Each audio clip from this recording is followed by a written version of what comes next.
जीवन यापन करने आए चरवाहों के समूह के एक आदमखोर कुत्ते द्वारा 6 साल के बच्चे और एक महिला को काटे जाने से ग्रामीणों में भय का माहौल बना हुआ है। इस घटना से जिला चिकित्सालय की लापरवाही भी सामने आई है।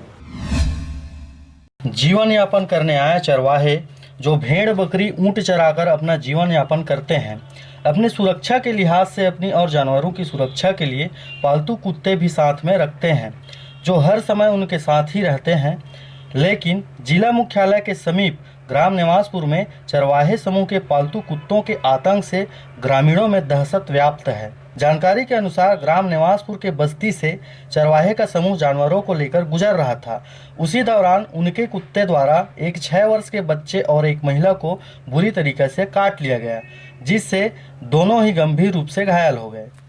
भेड़ी वाले का करत रहता है? पानी जात रहता तो जात रहे तो छेड़छाड़ थोड़ी करे चोखर नहीं, मतलब जबरदस्ती आके मतलब कूद के काट दी। कूद के चाबी से लेके लाया हूँ मैं बाहर से।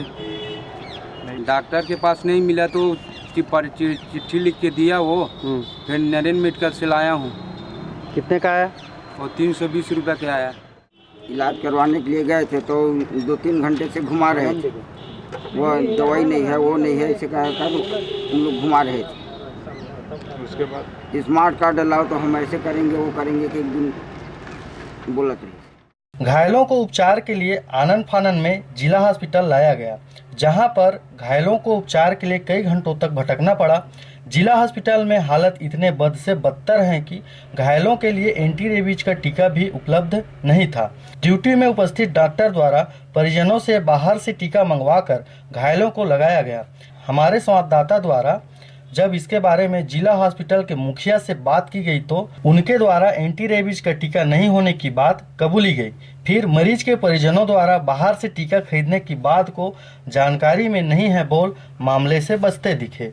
अभी तक तो किसी को परचेस नहीं करना पड़ा है और हमारे यहाँ अभी 6-7 दिनों से वैक्सीन ख़त्म हो गया है। CGNSC से वैक्सीन नहीं प्राप्त हुआ है, हमने वैक्सीन मंगाया है और वैक्सीन 1-2 दिन में पहुँच जाएगी तो सबको लगने लग जाएगी।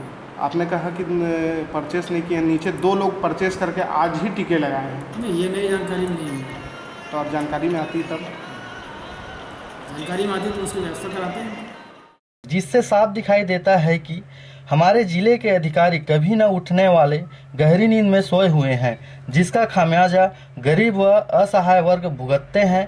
साथ ही अधिकारियों की इस रवैये से शासन द्वारा चलाए जा रहे जन कल्याणकारी योजनाओं और चिकित्सा साधनों के क्रियान्वयन पर गहरा सवालिया निशान उठता दिखाई दे रहा है। मुंगेली से कैलाश कुमार की रिपोर्ट, RJ रमझाझर।